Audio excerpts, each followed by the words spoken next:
And yeah, this is a good secret. I wasn't planning to talk about this on this YouTube channel, but it's good.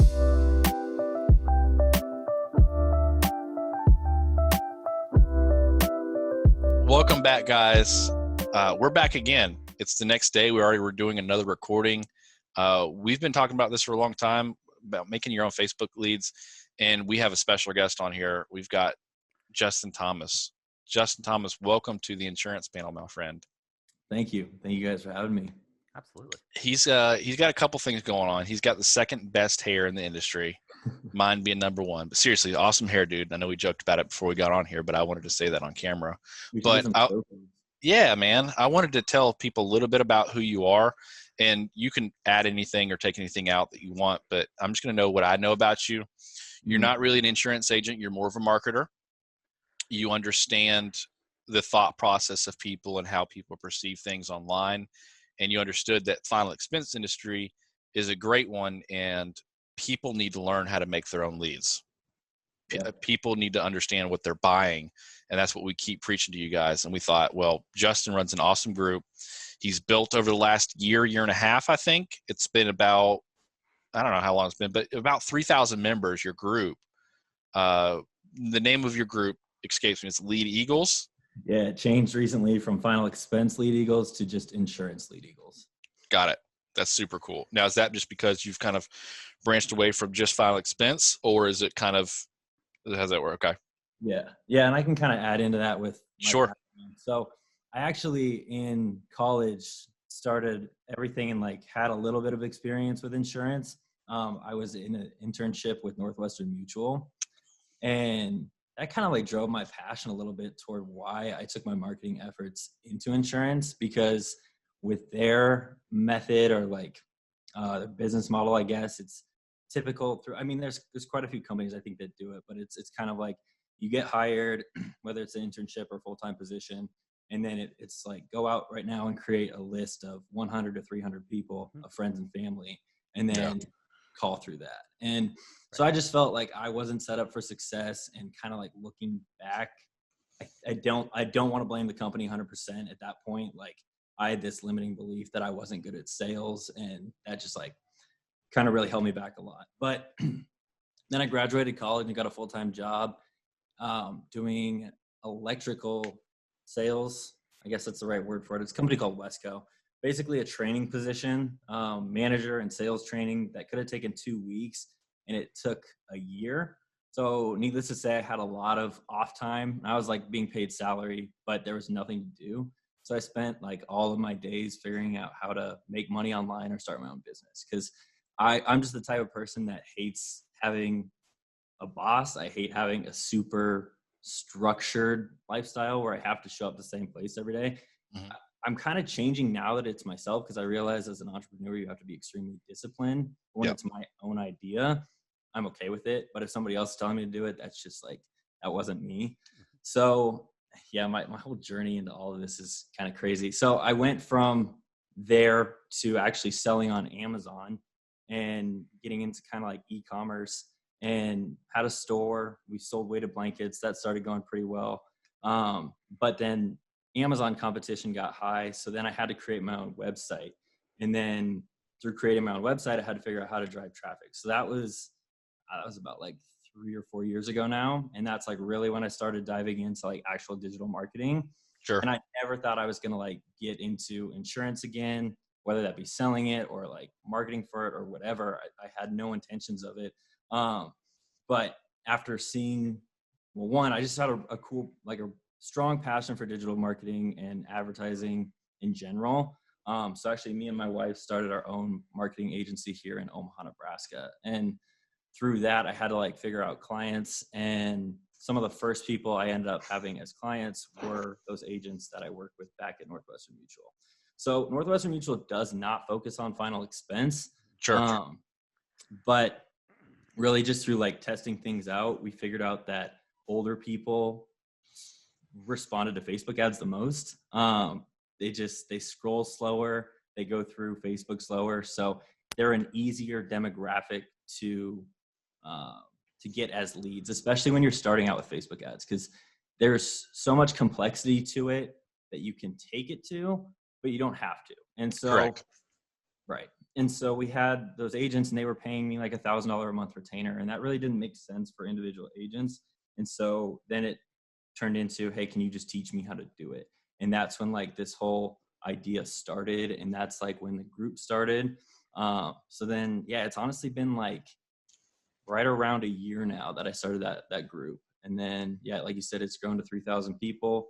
My knowledge has grown immensely. So we started out selling a course and helping these people in that free group and making YouTube videos Sure. for final expense only. And then around probably like October of November last year, I really decided that like final expense, I guess I had considered like I had mastered it.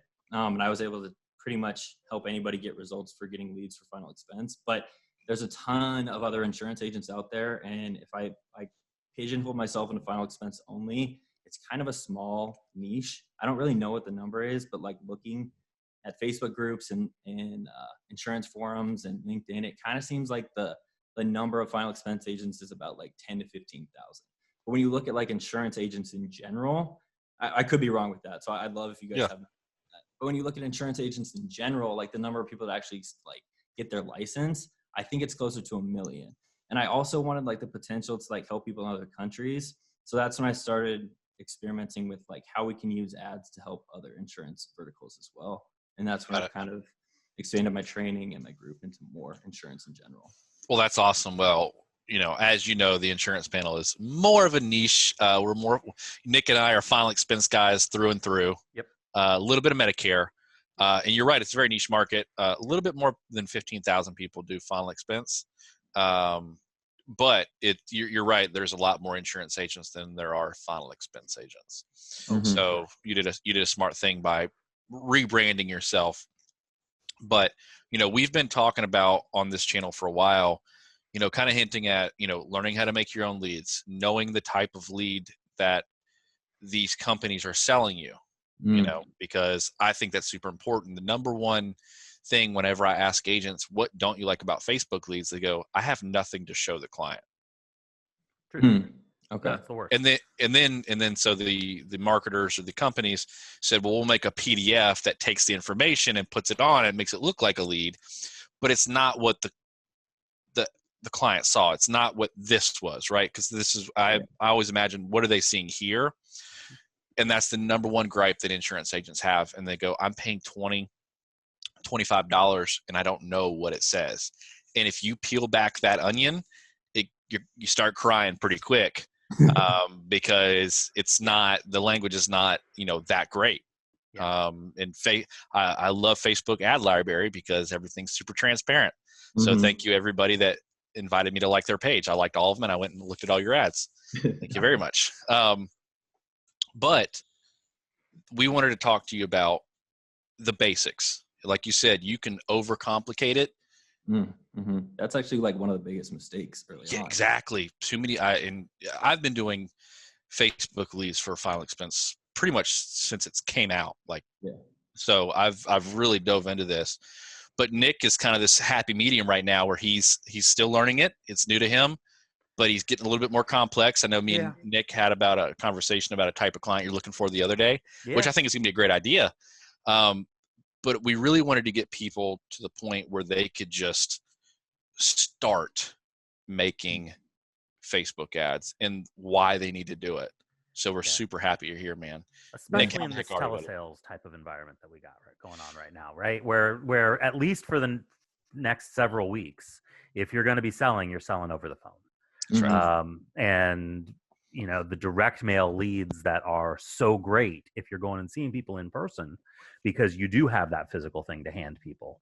And that makes them last forever, basically. Like you can go see somebody 2 years after they sent the card in and you've got the card in their hand with their signature on it. And it works just as well as if it was a brand new lead.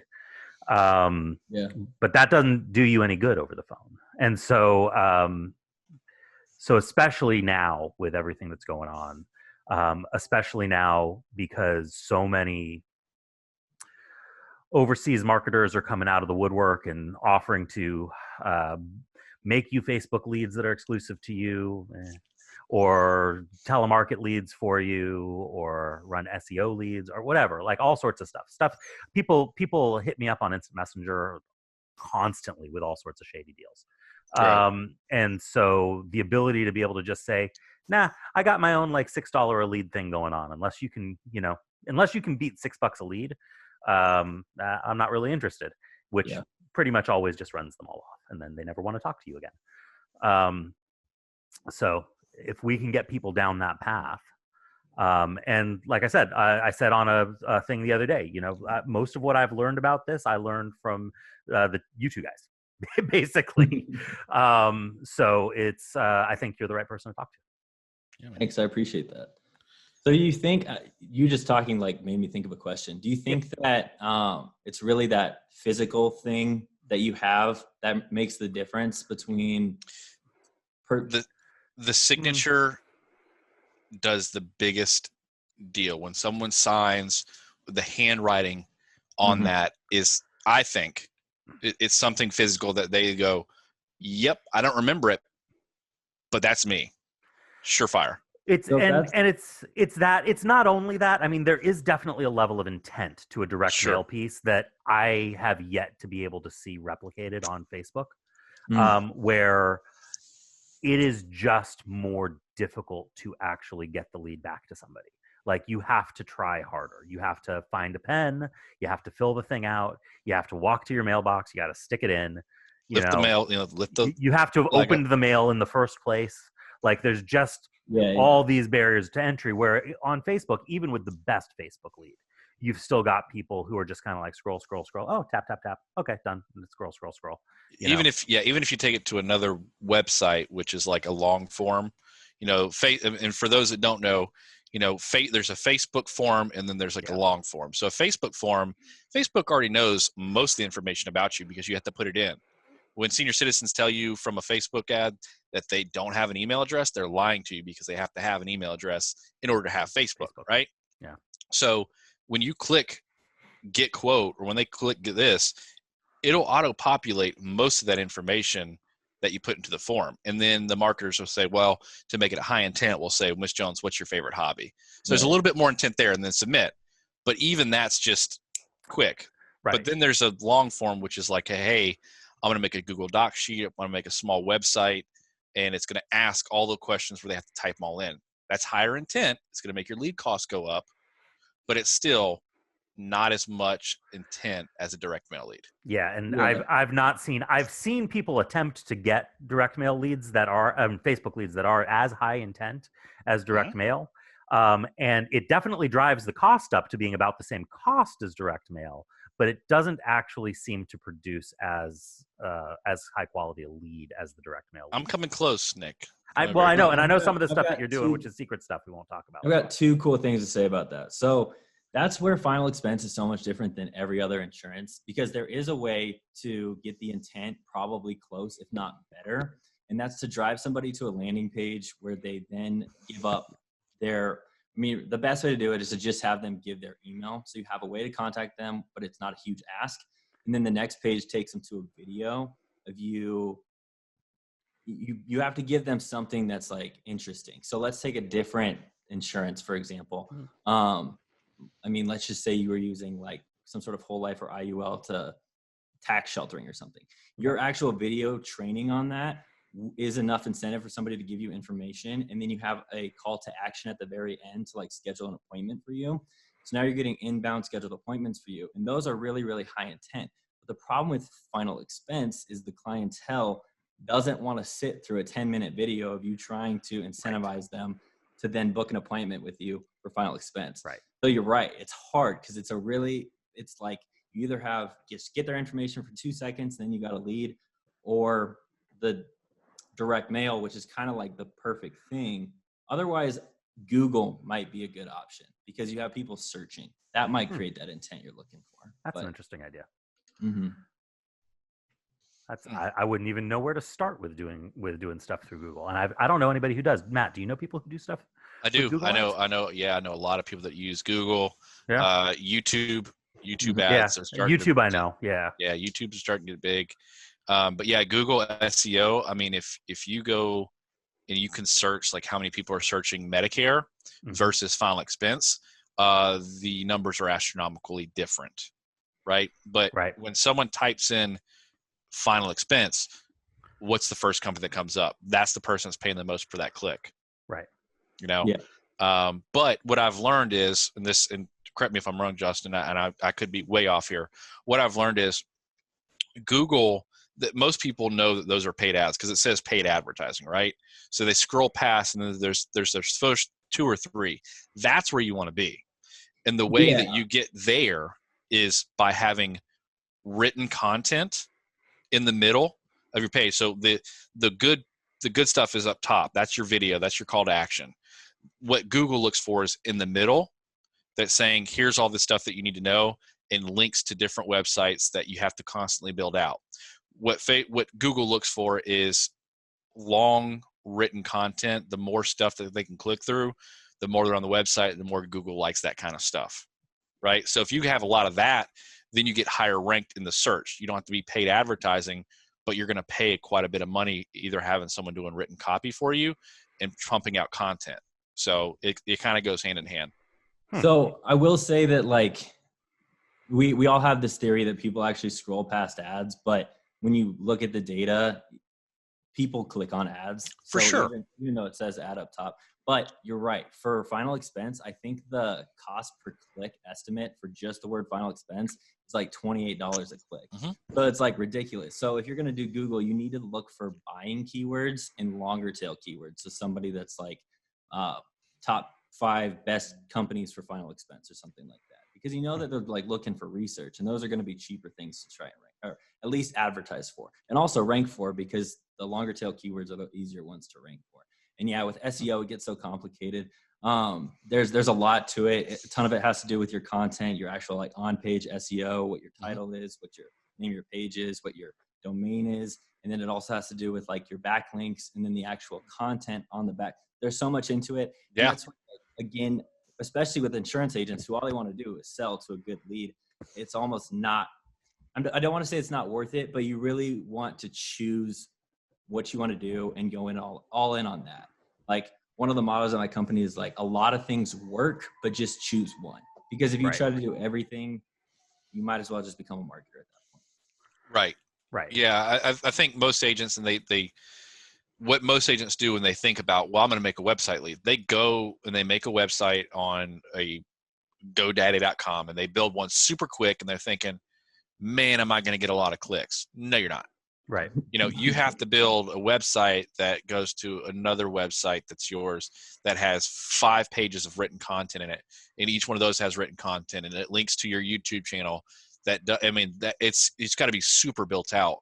And insurance agents, Nick, wherever you're at over there, don't have the time and don't really want to spend the time doing that.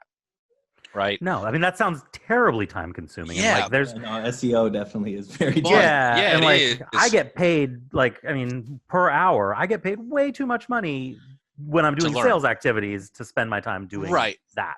It's one of those things where I would suggest, like, one of the things I always say is, if you have more time than money, then use your time. If you have more money than time, use your money. So if you're an agent that is like just starting out, and you maybe don't have good, because I know you guys would tell agents that are just starting out to just buy leads to get really good at sales. But if you like don't have the money to do anything else, and you don't have a good upline that's going to train you, and you don't have anything else, and you solely want to rely on marketing, you can put all of your time into that, and it's going to be like a couple years or at least a couple months with nothing, and then it'll start working really well. Because there's a guy over at Digital BGA that does like $1 million a year. And that's all SEO for Mutual of Omaha at final expense only. So it can pay off. It's just hard. Right. I think that is actually, that's Jeff Root, how he's got his whole thing started that's all telesales also. You know, that's how he got his whole model off the ground. Yeah. But that is so tough. And most agents that are probably watching this are probably like Nick and I hope, hey guys, it's overcomplicated, and you can either pay someone to do it if you've got a lot of money, and that's fine. You could do that. But what we're really trying to do is get people to understand that, hey, Facebook ads is really not that complicated. Right. You can figure it out. And Nick even figured the it lead out. vendors don't even fully understand Facebook ads. Oh, 100%, dude. Oh, When you yeah. question them, when I question certain lead vendors online, they get real scared real quick. Yeah. You know, and then I pull up their ad and post it in their group. Oh man, I've made some minis pretty soon. But I mean, Justin, what you've done is you've built pretty simply kind of a not dummy proof, but a really easy way to get started, right? So what's the 5 things you could tell people like, hey, from start to finish, make a business page, think about it, don't just put whatever it is. I mean, I know one of Nick's business pages. I mean, make it something good. Figure out a good picture. Figure out a good, just build out a good business page. Mhm. Then start figuring out ads. I think the business page is actually pretty important. Yeah. In the name of it. Yeah.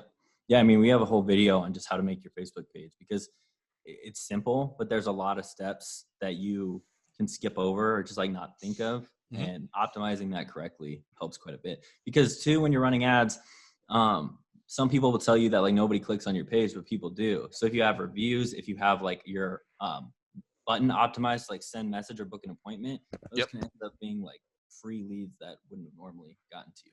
So, I got a message from somebody last week, last Wednesday, saying, "Hey, saw your ad. My mom's 79 years old. I need to buy some life insurance for her. Can you help me?" Yeah, and I was like, "Yes, those I can." are honestly some of the best leads. Like the ones Sure. that didn't. That's high intent. They messaged you. Yeah. I was like, "Oh, that's awesome. Thank you." Did you make the sale? I did. Yes. Okay, there we go. That's perfect. I made the sale. It was $190 a month sale.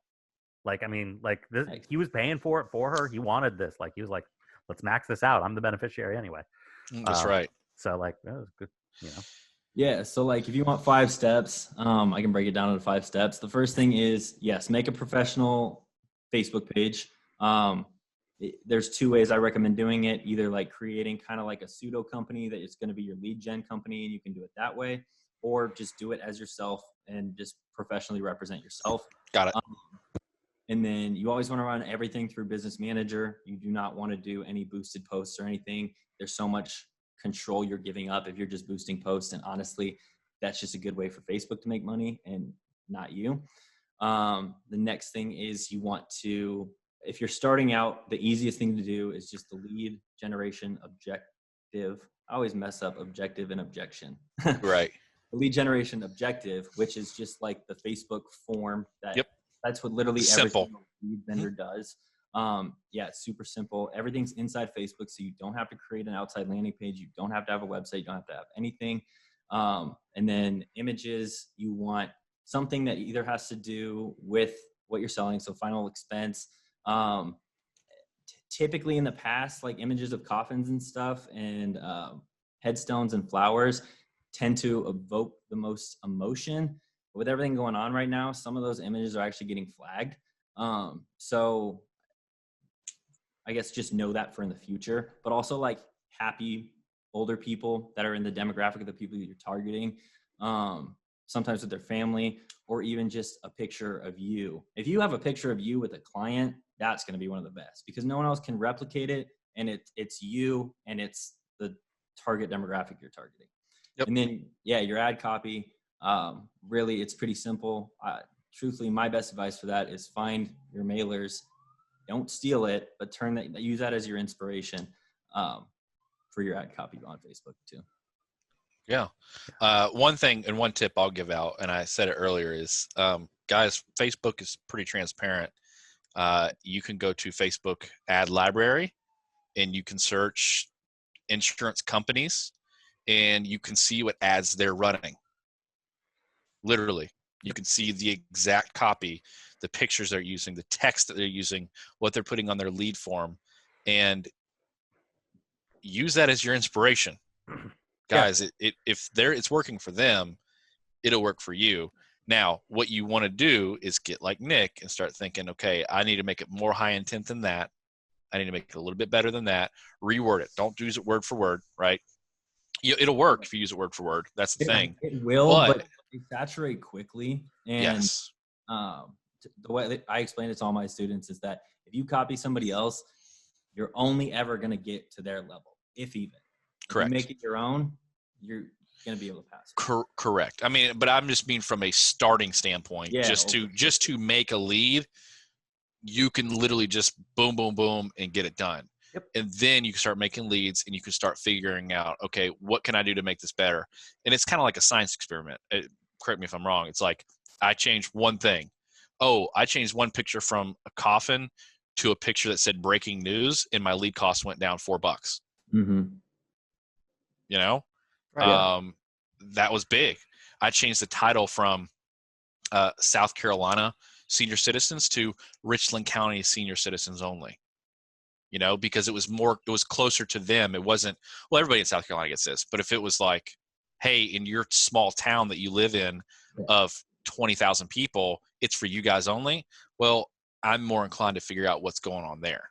Mm-hmm. You know, doing those, run it for a week, figuring out if it worked, figuring out if it doesn't. And it's okay if it doesn't, right?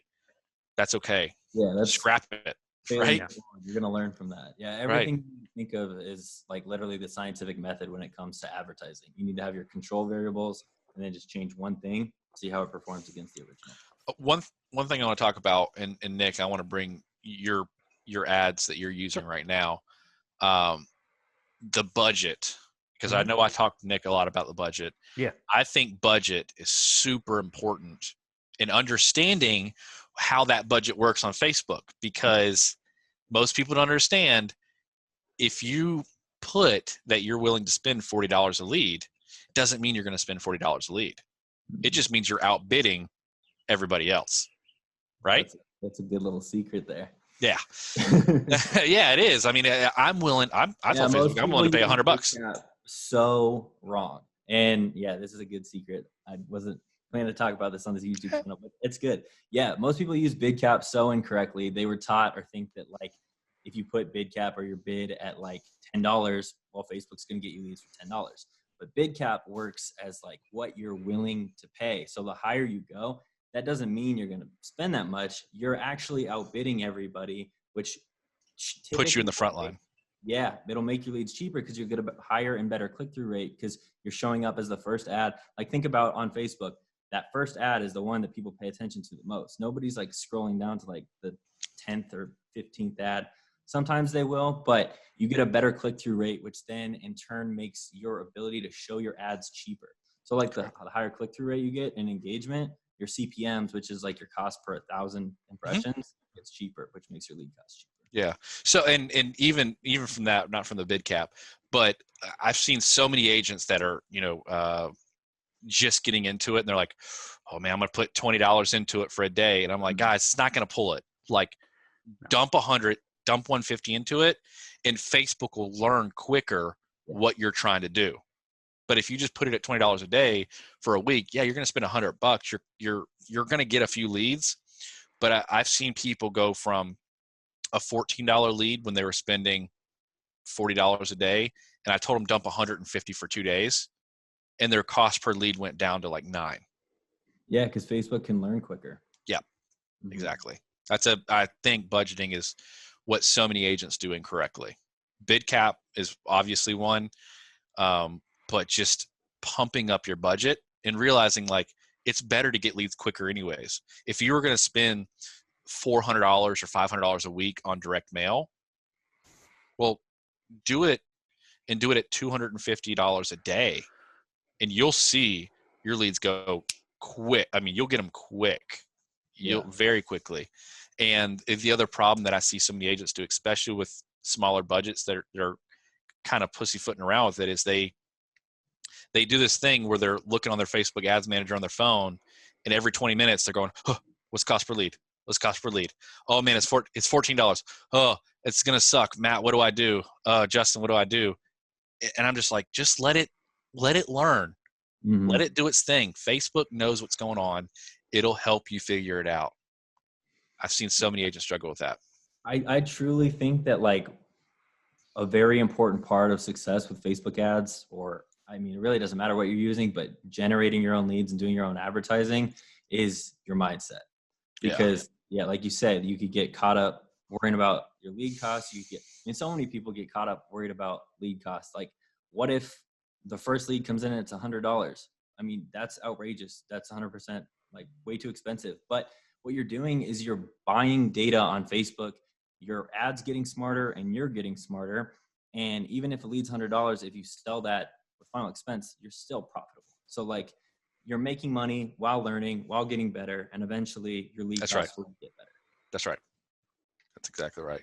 So Nick, pump up your budget, buddy. I've been talking to you for a while. No, I've been, I've been increasing my budget. So where I am right now is I've got an ad that is working unexpectedly well.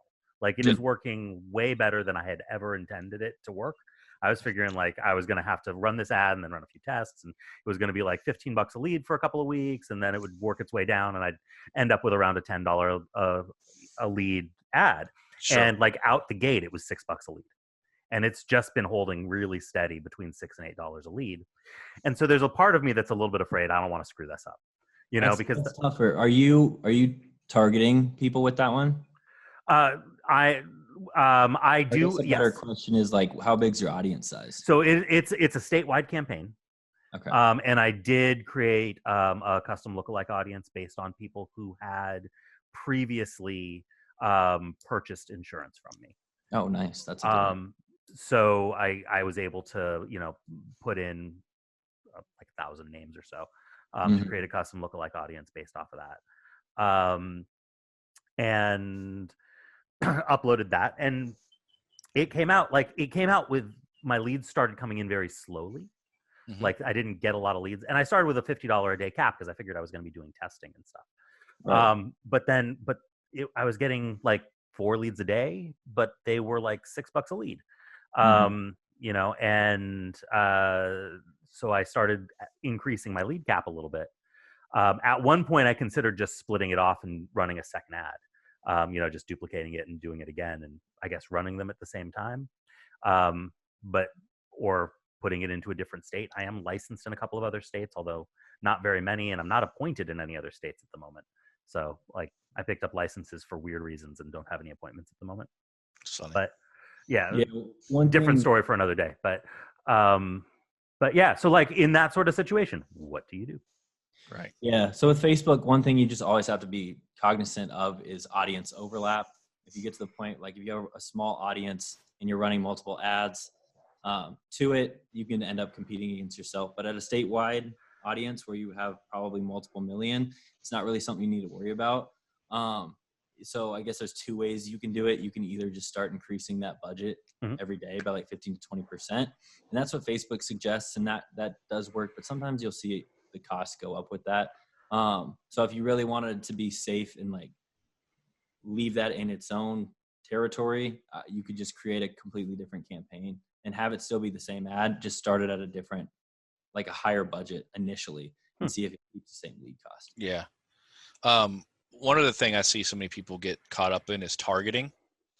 They start searching, they'll type burial, and they're like, oh, so many people are interested in burial in this area. Like, that's a great one. And what they don't realize is every time they add one, it's kind of niching down smaller and smaller to where eventually they're like, all right, you only want African American females that have one left pinky toe, you know.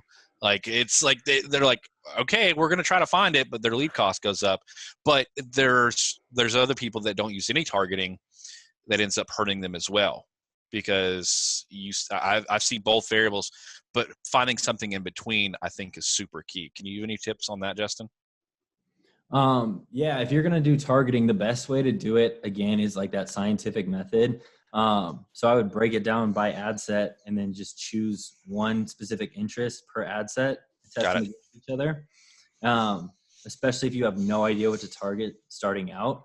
But yeah, what you said is key. Like really when Facebook ads first started coming out, everybody was so into like narrowing down and honing down on the perfect people. And at that time, like Facebook's algorithm and Facebook, the way it worked, kind of preferred that because it just wasn't as smart as it is today. But now they really, really like big audiences because their algorithm does read your ad. It looks at the picture. You can actually like go into the picture and inspect it. And the algorithm will tell you there's like 2 humans, 1 female, 1 male. There's like an ocean in the background. It knows. It 100% knows everything you put in there. And then it'll take that before you even ran any ads and it'll be like, okay, we think this is going to be the best people it's going to perform for. So bigger audiences work really well nowadays. Yeah. And what Nick did was really smart too. I think you gave him that tip of making a lookalike audience. Yeah. Nick, especially from people that had bought from you. Yeah, dude. If you're targeting, lead vendors can't do that. Right. That's a huge step up you have from them. Yeah. Doing that. I mean, guys, even if you retarget your old leads that filled out direct mail, I think that's what Nick did initially. Now, did you do just bot or did you do leads? I did just bot, but I have done just leads in the past. Okay, yeah. Well, even if you do just leads, it's people I've got so many more leads, and I've got them all in a spreadsheet. I've got like 7,000 people who have sent me lead cards. Your lookalike audience from is at least 100 people. So if you don't have 100 people that have purchased, then do. Yeah, the more the better is the thing. Where you want the more clients you have, but let's say that you've been buying direct mail like Nick has for 5 years, 6 years. I mean, how many? You have like 5,000 leads, right? Yeah, like from this one vendor, I just went and I ran the spreadsheet to the beginning of time, and it was like 5,500. But these were direct mail clients, right? So these were people that walked to their mailbox, that put up the flag, that signed it, right? So Facebook is like, all right, we kind of know what you're looking for, and then as your ad budget went on, it was like, all right, we know what to do, and now you're pumping like crazy. So guys, if you can, I'm telling you, have a data list and know what kind of client you're looking for, because it'll help you. Now, when you upload that client list, Justin, back me up here, when it shows the potential reach, it'll look really crazy. It'll look like you're only targeting. It won't even give it to you anymore. Yeah, it's just like, we have no clue. Just run it. I promise you it'll be fine. It'll learn, and it'll be great. I do want to give a little compliance tip here so that nobody gets their ad account shut down. Do make sure that it is like leads you have purchased or like customers that you have. Don't just upload like a random list you find, because that's technically against Facebook's service. Yeah. I don't think they're like super strict on it, but it's better to not just do a random list. And it's probably not as good for you. Like, it's way better if you're putting in your own clients, because those are people have bought from you. You're going to find people who are like those people who you already are able to connect with. If you like a certain company, pull your client list from that company, because if they got approved for that company, Facebook is going to give you some people that are going to probably qualify for that company. That's a good call. Yeah. So, I pulled a list from one of the companies that we do, and it's well over 10,000 people. And we're going to sell a lot of business to that company, because guess what? It's the exact same type of client that Facebook's going to find for us. It's going to be great. And that brings up a good point too. Like in these days where people are doing telesales and they can do an entire state and they've got much bigger audiences, I wouldn't suggest doing this if like you're geographically bound and your audience completely wide open is only 100,000 people. But if it's millions, if you have a certain client that you prefer to sell to, or like a certain disease might not be the right word, but like that diabetes. Exactly. Make an ad around that and have it speak directly to them, and then target things that have to do with that. Right. Yeah. I think we were talking about, Nick, I hope you don't mind if I share this about the diabetes. We were talking about, targeting a diabetes client. And I said, well, why don't you, instead of searching just diabetes, why don't you look up food related items, diabetes, diabetic diets and things diets and stuff. And that blew it up. And so I'm sure it's going to help get you that right type of clientele. Yeah. The other thing that Jeff mentioned, and if guys, this video is going to drop shortly after that one does, that video is bomb. This video is going to be bomb. Channels are being awesome right now. You guys are being awesome. But one thing that Jeff said is making sure you have a system. And one of those systems is, and this is what I want to go into, is automating your leads. So many agents make the ads, leads start coming in, and they don't even know how to pull their leads out. They don't set up a Zapier. They don't set it up through their CRM. And it messes up completely. Zapier account, get one, pay for it. It's worth it. It's the best thing that, like, I know that's something that Justin recommends. And I know that's something that you, like, when I first started talking to you about doing Facebook ads, like way back when, like almost a year and a half ago now. I was just like, Zapier, like, get it. Get a subscription for Zapier. It'll make everything in your life easier. And like, I know I don't use a lot of the stuff anymore that I'd set up. I used to have like emails going out to people when they would fill out a lead card. I don't do that anymore. I used to have them get text messages. I don't do that anymore either. Cause I didn't see like it, I actually started to wonder if it was hurting my contact rate, but I get a text message anytime a lead comes in. So I know, hey, I should go looking for that. Mm-hmm. And it goes straight into my CRM. And it's good stuff. Like, and it can do 1,000 other things. Like I've actually started having it do other stuff completely unrelated to Facebook. It can like help you with accounting and it does all sorts of stuff. Yep. Yeah, I will speak on that. And sorry to be the compliance guy. I've just like had ad accounts shut down left and right. So I'm just like super careful about things. Zapier, putting leads like at a bare minimum, set it up to where your leads will go into a Google sheet. So you have everything backed up. Have it send you a text or an email when you get a lead. That way you can call right away. Speed to lead really good, especially with telesales or into your CRM. The one thing I will say be careful with is setting up automated text campaigns to your leads if you don't have specific language in your lead form, because there's TCPA lawyers out there. And I'm actually like in contact with a guy. I'm trying to get him on my YouTube channel and in my master's group, just to give everybody like the exact language they need to have if they want to do that, because there's lawyers out there waiting for you to text an old lady. And I think it's something like $500 fine per text message. So if you have like hundreds of leads coming in a week and they're all getting like, this lawyer's going to have a heyday with you. Yeah. And if you did not watch the video with Jeff Root, which will have posted just a few days before this one goes up, that one turned out to be TCPA Compliance Corner. It's not what we expected it to be, but that's really what it ended up being. So if you don't know what we're talking about, like go watch that video, because like Jeff goes into detail in like some things that he's had to deal with as an agency and stuff like that. Because the thing that he warns you about is it's $500 per infraction, but the lawyers aren't going to just stop at the one infraction. Once they've got you, they're going to go looking for everything that you've ever done and get you hit with a class action lawsuit, and it'll drive you out of business. Don't do that. They're completely out of business. So and if not you, they might go to your upline. They might even go all the way up to the insurance carrier. Yes, if you have downline agents, don't let them do that either. Yeah, please. Expense from our data, the automated text campaigns, like you said, it sometimes ends up backfiring on you anyway, because now you gave them a phone number that they can avoid. Right. Yeah, I did some with and some without. Email also. Email I saw kind of no difference. Like I'm not sure that sending them an email does anything, because I don't think anybody in our demographic is really reading their emails. Yeah. But most of it goes to, when I've seen it and I've tested a lead myself, when I got an email, like an automated email from myself, basically, it looked really spammy. Do you use MailChimp? Yes. It kind of depends on what software you're using. The free ones will have a lot more spammy. Sure. But yeah. Oh man, I had a good question for you, Justin. At the end of the form, and people, please, like, we're going to give you access to like reach out to Justin so you can, like, if you want, go buy his course. Like, we're going to make sure you have everything. But like, when you start building out your ads, there's two types. It'll say higher intent or higher volume, right? Which do you suggest? Okay. And then follow-up question at the end. Do you think it's better to go to a website, or do you think it's better to have a number or calendar link at the end so you can call?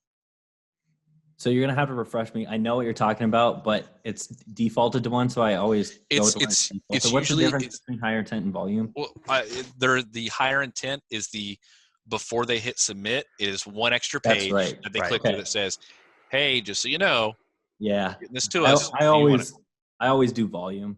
I don't think that extra step is necessary. I don't think so either. These people have already had their stuff pre-populated. I don't think it's going to affect the intent much more, and it's just going to make your lead costs go up.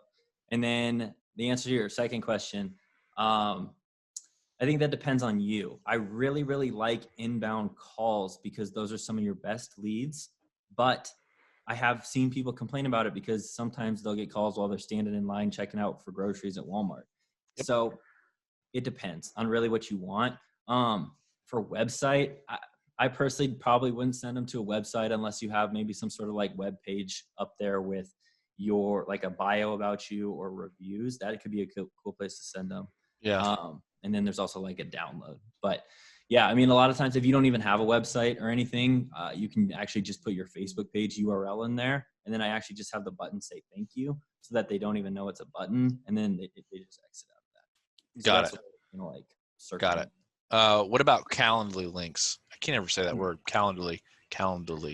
I will say, in my experience, I don't like Calendly. I have not had good. I've tried that also, and it's not when I was doing face-to-face stuff. It's now, not. did you, when you did it, and I've seen the mistake on Calendly, did you do it to where you let them book out more than a rolling 2-day period, or did you set it to a rolling 2-day period? Rolling 2-day period, because I took your advice on it, and which was still. Yeah, and it's still like I got a lot of people who were just kind of like, "Why are you here at my house?" And like, and then it's like I have to go through a whole song and dance of like, oh well, you filled this thing out, and remember you did this, and so here's the thing with scheduling that I'll say, that Calendly thing is a great way for lead vendors to charge more money for That's right. No different.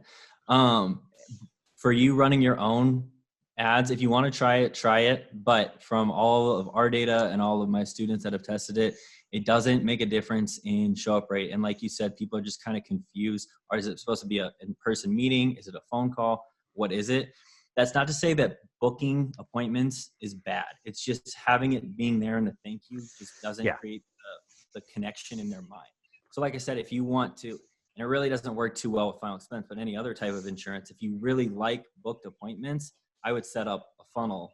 And I know that a lot of people aren't going to know how to do it just from me talking about it, but some sort of funnel where it's like landing page, video, schedule a call, calendar. Sure. Right. And that's I think you're right. And even for final expense, like you're not going to get the traditional final expense client that way. But if that's really what you want, like that seems to me to be the only way to do it. And that probably would give you your most high intent prospect also. It's just in the final expense world, you're just going to pay an arm and a leg for that. Yeah. There's cheaper and easier ways to get in front of people. Yeah. And I agree with the Calendly thing. I've tested it, and I've tested it a lot. The best way for anybody that wants to give it a shot, have it do a rolling 2-day period, but as soon as they book it and you see it on your calendar, give that person a call and confirm the appointment right then. Yeah, that's a good that'll give you the best, but still when you call those people, they're still going to be like, nah. Yeah, they're going to tell you, no, I don't want you to show up anymore. I made a mistake. It doesn't automatically make them nice or better. Right. Yeah. So I agree on a lot of these, all these things. Here's a cool little tip with that too. If you really want to do calendars, instead of just putting the Calendly link, embed it into a landing page and install your pixel on there. And then you can create a lookalike audience of people that went all the way through. And actually I would install it on, like, have a redirect page. It's like when they book it, redirect to a new page, to a thank you page. That's where I would put the pixel event, and you can make a lookalike from there of all people that are booking. And that is the kind of stuff that you need to buy his stuff for. But guys, that gets on some next level stuff. But the basic stuff of making your business page, having a budget, upping your budget, making a lookalike audience, running the ad, and figuring it out, earn while you learn, is really what we're trying to get across here, guys, especially during everything going on right now. All those people getting insurance licenses in South Carolina right now and who need to figure out how to get leads like yesterday. Yeah. Kind of, right? Like you don't have any money. You don't have any clients. You haven't done anything. You need leads now. Because you just got an insurance license. You've only got 30 days. Right. I mean, all that stuff you can do almost by yourself. Just by watching this video, you can probably figure it out. And go, Justin, I don't know if you still have your YouTube videos up there. Yeah. Guys, it's like, it's there. Go watch it. We'll make sure that your channel's linked in the blog. Go subscribe to them. It's super awesome, dude. Like, seriously, what you've built is pretty cool. But if you want to get some next level stuff to really start getting into kind of Nick leads, what he's got going over there, where the lead's doing surprisingly well. I don't know what that means for you, but I'm guessing it's a pretty cheap lead and high quality lead. Yeah. That's where you need to reach out to Justin and say, Justin, I want to know more. Yeah. And he's done an awesome job. I think actually his service is one of the coolest because, again, I haven't seen it in a while, but it used to be flat fee X, right? But now it's more of a subscription where it's like, hey, you pay this fee, you can log in anytime. I'm going to keep you updated what's going on because things are forever changing on Facebook. And if you decide you want to cut off, cool. You just don't get access to Justin Thomas anymore, right? Yeah. Yeah, That's super we awesome. used to charge like something crazy like $2,000 up front, and now it's a monthly membership fee. And it just like made more sense too, because we're just teaching you advertising. We're not teaching you the whole system. So it's just a part of it. We wanted to make it more affordable. We wanted to lower barriers to entry. And yeah, the reason it's monthly membership is because, like you said, Facebook and every single advertising platform changes all the time. I think Facebook even said that they have 10,000 active versions of Facebook and Ad Manager going at once. So like everybody has a different version, Right? Which is crazy. So yeah, because of that, I'm always in there updating new things, and then any questions that you have, it's kind of like having me in your pocket to some degree. So yeah, and that's well worth $100 a month, guys. I'm telling you. Yeah. You know, if you can get your own leads for $6 a lead, and you're spending, you know, $200, $300 a week, you're getting 50 Facebook leads a week, and you have to pay Justin $100 a month. I'm telling you, to help you get that done, you're ahead. Yeah, you're way ahead.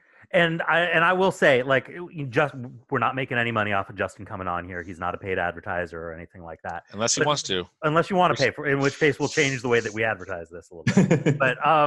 but no, like I've gone through, I've gone through a bunch of different Facebook courses on how to do Facebook ads. I try to like guinea pig a lot of stuff so that we have the ability to talk about this kind of stuff on the channel and stuff. I've done like 6 or 7 of them. And Justin's content is better. Like it's more legit. It's more teach you how to fish instead of like giving you a fish type of content. You know, it kind of teaches you to be self-sufficient. Which I mean, maybe is not great for your business model, because after a couple of months, you probably don't need to keep paying Justin. Sorry. But, but like realistically, like it teaches you how to do this on your own instead of just saying, here's a template, fill everything out. Then this is your template and that's your leads, which is what most of the courses that you're going to go out there and buy. Right. Do, you know, and then that content goes out of date quickly. Very quickly. Buys it, does the exact same thing. Yep, very quickly. So that's why I said, guys, like, again, we don't get paid from this. Justin, you can definitely pay us. You can reach out to us at theinsurancepanel@gmail.com. Whatever you want to do. I don't care. But, yeah, we don't get paid for this. We just really wanted to have somebody we know and somebody we trusted. I've seen so many marketers that don't want to give out tips, so to speak, and for you to come on so freely and say, hey, guys, I actually enjoy the show. I enjoy both of you, and I want to help some people out. Is just super awesome of you, man. Like, we really appreciate you coming on here, man. Thanks. I seriously appreciate both of you saying that. And yeah, that's awesome. Thank you guys. Yeah. Guys, if you liked the video, and I know you did, and give us a like. If you have questions for Justin, put them in the comments below. He might read them. He might not. I don't know if you're subscribed. If you're not, it's not going on the video. There you go. You already knew it was coming. He knows the rules. He knows the rules. I saw him subscribe yesterday. Reach out in the comments. I'm sure he'll be active in the comments as well. But usually we do a secondary follow-up video. So if anybody has any questions, reach out to us. Let us know what's going on. We'll do a one-on-one with Justin. Just ask him some serious questions. Yeah. And we're going to put some stuff in the description of this video. A link to his Facebook group, a link of a way to get in contact with Justin. And Justin, if there's anything that you want as far as language that you might find useful for a TCPA compliance, like, we'll put it in the description of the video so people can copy and paste and be very safe about what they're doing. Because we really don't want people to get in trouble during this whole time. Yeah, definitely. Yeah, and that's the big deal, is there's a lot of Wild West stuff going on right now, but there's also a lot of people who are looking to hunt you down right now. So you got to be super extra careful. Yeah. Do you want to mention, I know it's not related to Justin, but we're at 500 subscribers now. We are at 500 subscribers. We hit the lucky number 500 the other day. I won't say who it was because it's actually kind of ironic, but we did hit 500 subscribers, and we're actually we're super pumped about that, guys. Like, 500 people kind of like us. Yeah, just kind of, sort of. Enough to at least press a button, right? Once in a while, and you guys are awesome. I mean, even we had to take some time off over the past couple months when we were really, really busy. Yeah. You guys just reaching out to us and being like, "Hey, where you at?" Is really kind of endearing in a way, that you guys enjoyed our content enough to reach out and say, hey, what's going on? So I'm looking forward to the next 500. I'm trying to get to 1,000 real quick. The only way to do that, guys, is if you share it out, if you let people know that you find the stuff interesting. It also helps if you comment and like the video. It really does. Really helps. Watch the whole thing all the way to the end. That's why we did the whole like little 10-minute video things that everybody hated. Yeah. Because you would actually watch the whole dang thing. Yeah, exactly. So, So we'll probably talk more about the subscribers thing when we do our weekly or bi-weekly update in a little bit. But sure. Yeah, we're gonna do a little giveaway for you guys, and that we'll go ahead and tell what it is, but we'll go more into detail. And it kind of goes into this topic. I'm going to teach one lucky subscriber on how to build their first Facebook ad campaign and go through a very quick tutorial on how to do it, how to make a good Facebook ad account, etc., which will take us about an hour and a half, and we'll get to talk about whatever you want. Or maybe you want Nick to do it. Nick's probably smarter than me on this topic. If you guys want to, I could give you guys a free lifetime course access to give away. Whoa. Hey now. I think I'm gonna resubscribe. Yeah. I like that too. I like that. So we'll do that, and we'll do for this video, if you watched all the way to the end, and you would like access to Justin's course, lifetime course subscription, comment in the post below. I'm subscribed. I would like to enter, and we will pick somebody in this course. Yep. Gotta watch it. Then we'll know you made it to the end. You gotta watch it. Watch it to the end. Gotta watch it. Justin, thanks again, man. Seriously, really nice been having you on, man. Guys, thanks again. We're gonna have another weekly update very soon. Y'all stay safe out there. Be awesome. Bye.